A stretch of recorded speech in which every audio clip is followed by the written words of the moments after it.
আসসালামু আলাইকুম। তো হাতিকে গুলি করার ঘটনায় জড়িত ফয়সাল করিম ভূঁইয়া ওরফে দাউদ খানের জামিনটি আসলে কে দিয়েছিল, কী কারণে এত অল্প সময়ের মধ্যে তাকে জামিন দেওয়া হলো, এই প্রসঙ্গে ইত্তেফাকের একটি নিউজ পড়লাম। নিউজটি খুবই লোমহর্ষক ছিল। আপনাদের বোঝার সুবিধার্থে আমি সে নিউজ থেকে কিছু কিছু অংশ পড়ে শোনাবো, যাতে আপনারা এটা বুঝতে পারেন যে হাতিকে হত্যার ঘটনায় শুধুমাত্র ছাত্রলীগ না, সে সাথে তাকে কাজে লাগিয়েছে অনেক দুষ্ট মহলগুলো। আমি আপনাদেরকে বিষয়টি বোঝার জন্য একটু পড়ে শোনাচ্ছি। ইত্তেফাকের নিউজে পড়লাম, ঢাকা ৮ আসনের সম্ভাব্য স্বতন্ত্র প্রার্থী ওসমান হাদির উপর গুলি বর্ষণের ঘটনায় অভিযুক্ত সাবেক ছাত্রলীগ নেতা ফয়সাল করিম মাসুদের বিরুদ্ধে অস্ত্র আইনের মামলা ছিল। ওই মামলায় তার জামিন প্রাপ্তির পুরো প্রক্রিয়া নতুন বিতর্কের জন্ম দিয়েছে। মামলার নথি ও হাইকোর্টের আদেশ বিশ্লেষণ করে দেখা যাচ্ছে, গুরুতর অভিযোগ থাকা সত্ত্বেও জামিনের সময় মেয়াদ স্বাভাবিক বিচারিক প্রক্রিয়ার চেয়ে দ্রুত, জানিয়ে মানুষের মনে প্রশ্ন উঠেছে। মূলত ২০২৪ সালের ৮ নভেম্বর অস্ত্র মামলায় অভিযুক্ত হয় এ ফয়সাল করিম ভূঁইয়া এবং পরবর্তীতে তাকে গ্রেফতার করা হয়। রাজধানীর মোহাম্মদপুরে আদাবর এলাকায় ১৭ লক্ষ টাকা লুটের মামলায় এই ফয়সাল করিম ভূঁইয়াই ছিল মূল সংগঠক। গ্রেফতারের পর ফয়সাল করিম ভূঁইয়ার জামিনের জন্য আবেদন করেন বিএনপিপন্থী অ্যাডভোকেট কায়সার কালম এবং অ্যাডভোকেট মাহফুজুর রহমান। চলতি বছরের ১৬ই ফেব্রুয়ারি বিচারপতি মোহাম্মদ আলী ও বিচারপতি এস.কে তাহসিন আলীর বেঞ্চ তাকে ৬ মাসের জামিন দেয়। প্রশ্ন হচ্ছে, অস্ত্র মামলার আসামি এত অল্প সময়ে কিভাবে ৬ মাসের জামিনে বের হলো? কি ছিল তাদের উদ্দেশ্য? আদালতের নথি অনুযায়ী ওই দিন আদেশ দেওয়ার পর আনুষঙ্গিক প্রক্রিয়া শেষে মাত্র ৩ দিনের ব্যবধানে ১৯ ফেব্রুয়ারি আদেশটি সুপ্রিম কোর্টের ওয়েবসাইটেও প্রকাশিত হয়। সাধারণত আদেশ প্রস্তুত এবং আপলোডে সময় লাগলেও এই ক্ষেত্রে প্রক্রিয়াটি তুলনামূলকভাবে দ্রুত সম্পন্ন হয়েছে বলে নথিতে দেখা গেছে। এছাড়া চলতি বছরের ১২ই আগস্ট এই জামিনের মেয়াদ বাড়ানো হয়।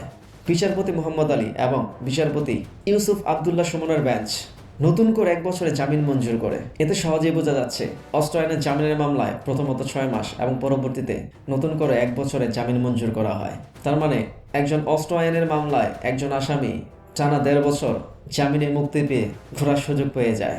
এমনকি হাইকোর্টের এই দুটি আদেশের কপি সুপ্রিম কোর্টের ওয়েবসাইটেও পাওয়া গেছে। মূলত এই জামিন প্রক্রিয়া নিয়ে সর্বপ্রথম অনুসন্ধানী সংবাদ মাধ্যম দ্য ডিসেন্ট তথ্য প্রকাশ করে। দ্য ডিসেন্ট তার ফেসবুক পেজে একটি পোস্টের মাধ্যমে তুলে ধরেন যে গুরুতর অভিযোগ থাকা সত্ত্বেও এবং পূর্বে আর অন্যান্য মামলা থাকা সত্ত্বেও ফয়সাল করিম ভূঁইয়া কীভাবে অস্ত্র আইনের মামলায় এত অল্প সময়ে ১.৫ বছরের মতো জামিন পায়।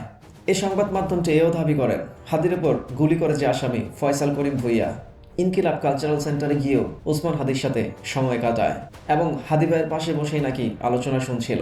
এই প্রতিষ্ঠানের ভাষ্য অনুযায়ী ইনকিলাব কালচার সেন্টারের সিসিটিভি ফুটেজ, পুলিশের সংগৃহীত হামলার সিসিটিভি ফুটেজ, গণমাধ্যমে প্রকাশিত ছবি এবং ফেসবুক ও ইনস্টাগ্রামে থাকা ফয়সাল করিম মাসুদ নামের অ্যাকাউন্ট সহ আওয়ামীপন্থী বিভিন্ন পেজে থাকা ৫০টিরও বেশি ছবি তুলনামূলকভাবে বিশ্লেষণ করে এ দাবি করা হয়েছে। এ ফয়সাল করিম ভূঁইয়া রাজধানীর আদাবর থানার ছাত্রলীগের সভাপতির দায়িত্ব পালন করেছে। এখন প্রশ্ন হচ্ছে, বিএনপিপন্থী এই বিচারপতি এবং অ্যাডভোকেটটা কেন ফয়সাল করিম ভূঁইয়ার জামিন এত দ্রুত করলেন? কি ছিল তাদের উদ্দেশ্য? স্বাভাবিকভাবে একটা প্রশ্ন এসে যেতে পারে যে একজন উকিল, একজন অ্যাডভোকেট এবং একজন বিচারপতি স্বভাবতই আইনের প্রতি শ্রদ্ধাশীল এবং সেই অনুযায়ী তারা তাদের আইনগত কার্যক্রম পরিচালনা করবেন। কিন্তু একজন অস্ত্র মামলার আসামি কি এত অল্প সময়ের মধ্যে কোনো কারণে প্রথমে ৬ মাস এবং পরবর্তীতে ১ বছরে জামিন পেতে পারেন? এতে কি দাঁড়ায়? বিষয়টা এমন নয় তো যে ফয়সাল করিম ভূঁইয়া আগে থেকে কোনো পরিকল্পনার অংশ ছিল, যে কারণে তাকে এত দ্রুত জামিন করা হয়েছে এবং সেই সাথে তাকে দেশ থেকে পালাতেও বাধ্য করা হয়েছে। অনেকেই সন্দেহের তীর দিচ্ছেন বিএনপির ঢাকা ৮ আসনের অন্যতম এমপি প্রার্থী মির্জা আব্বাসের দিকে।